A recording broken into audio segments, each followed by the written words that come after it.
કરી એક જ પરિવારના 3 માસૂમોના મોત માટે જવાબદાર રાજા શેખની ધરપકડ કરતી ભરૂચ જિલ્લા પોલીસ ભરૂચ રેલવેમાં ક્લાસ 2 અધિકારી તરીકે ફરજ બજાવતા જતીનભાઈ જાદવભાઈ મકવાણા નાઓને તારીખ 4/7/2024ના રોજ ટ્રેનના પાટા ઉપર ઝંપલાવીને આપઘાત કર્યા બાબતની ફરિયાદ અંકલેશ્વર શહેર એ ડિવિઝન પોલીસ સ્ટેશનમાં રજીસ્ટર થયેલ હતી, જેની વધુ તપાસ કરતા જતીનભાઈએ લખેલી સુસાઇડ નોટ મળી આવતા તેના આધારે અંકલેશ્વર શહેર એ ડિવિઝન પોલીસ સ્ટેશને નોંધાયેલ ફરિયાદ મુજબ ગુનો દાખલ કરવામાં આવેલ હતો, જેની આગળની વધુ તપાસ પોલીસ અધિકારી ડૉક્ટર કુશલ ઓઝા નાઓએ તપાસ સંભાળી લેતા તપાસ દરમિયાન જણાઈ આવેલ પુરાવો તથા સુસાઇડ નોટના આધારે જણાઈ આવેલ કે આ ગુનો કરવાવાળો મુખ્ય આરોપી રાજા શેખ છે. તેની માતા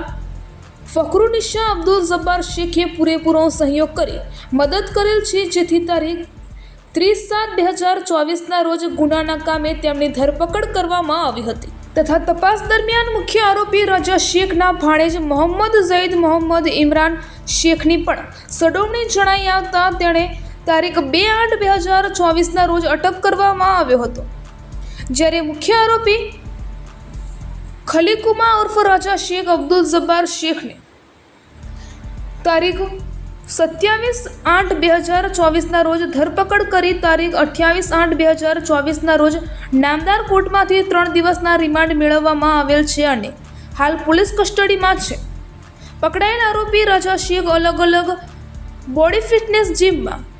જીમ ટ્રેનર તરીકે કામ કરી જીમમાં આવતી સ્ત્રીઓ સાથે મિત્રતા કેળવી તેમને ભોળવી લઈ તેમનું શારીરિક શોષણ કરી તેમને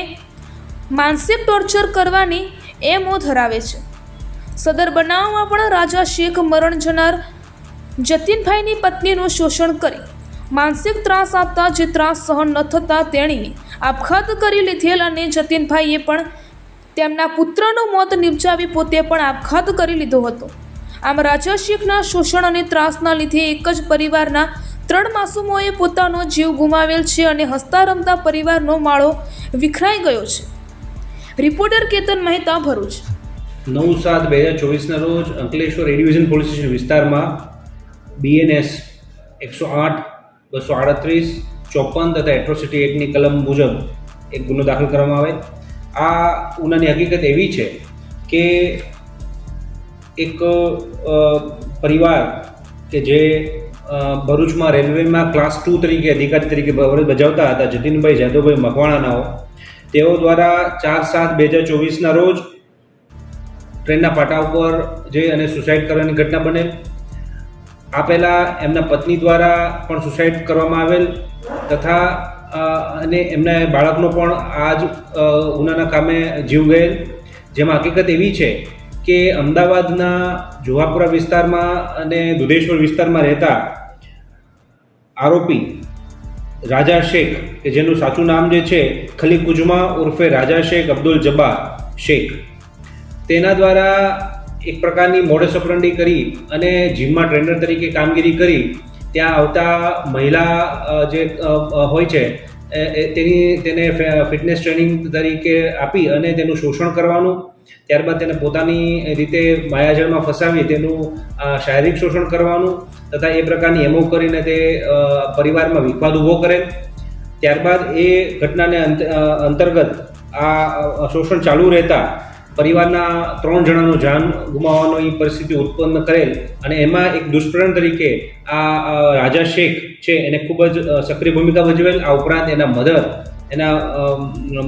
મધર જે છે ફખરુનિશા અબ્દુલ જબ્બાર શેખ તથા તેના ભાણા ઝૈદ શેખ, એનો પણ આમાં ખૂબ જ સક્રિય રોલ રહેતા પોલીસે અગાઉ આ ઘટના અને અંતે એડી દાખલ કરેલ અને એડી બાદ સુસાઇડ નોટમાં બહુ સ્પષ્ટપણે આ પ્રકારની મરણ જનાર જતીનભાઈ દ્વારા વિગતે વર્ણન કરતા તથા આ તમામ લોકોનો રોલ નિર્ધારિત કરતા એ ગુનો દાખલ કરવામાં આવેલ અને એ ગુનાના અંતર્ગત ફખરુનિશા અબ્દુલ જબ્બાર શેખ તથા ઝૈદ મોહમ્મદ ઇમરાન શેખની પોલીસ દ્વારા ધરપકડ કરવામાં આવેલ. રાજા શેખ જે મુખ્ય આરોપી જે છે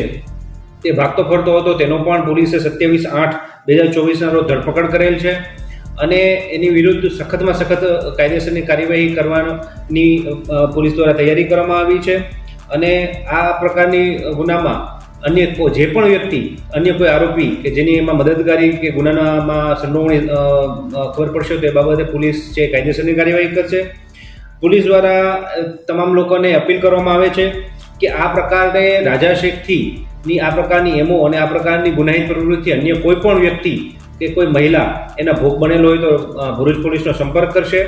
પોલીસ છે એ આ બાબતે ખૂબ જ સંવેદનશીલતાપૂર્વક તથા એક પ્રકારે કડકમાં કડક કાર્યવાહી કરવા માટે સજ્જ છે. જી રિમાન્ડ માંગેલું સર? કોઈ રિમાન્ડ માંગેલું છે? હા, આમાં પોલીસ દ્વારા રિમાન્ડની માગણી કરવામાં આવેલ તથા કોર્ટ દ્વારા 3 દિવસના રિમાન્ડ મંજૂર કરવામાં આવેલ છે. આરોપી હાલમાં પોલીસ કસ્ટડીમાં છે. જી આ જે મુખ્ય આરોપી રાજા શેખ છે તેની મોડસ ઓપરેન્ડી એ પ્રકારે હતી કે તે ફિટનેસ સ્ટ્રીમ અને જીમમાં એ ટ્રેનર તરીકે ફિઝિકલ ટ્રેનિંગ તરીકે કામગીરી કરતો. ત્યાં આવતી મહિલાઓને તે શારીરિક શોષણ કરી લોભાવી તેની સાથે મિત્રતા કેળવતો અને મિત્રતા કેળવીને ત્યારબાદ તેનું શારીરિક શોષણ કરવામાં આવતું અને માનસિક ટોર્ચર કરી તેને તથા તેના પરિવારને અંતિમ પગલાં લેવા માટે મજબૂર પણ કરવામાં આવતો, જેના એક ભાગરૂપે આ પ્રકારે 3 જેટલા નિર્દોષ ઇસમોએ જીવ ગુમાવવાનો વારો આવેલ છે.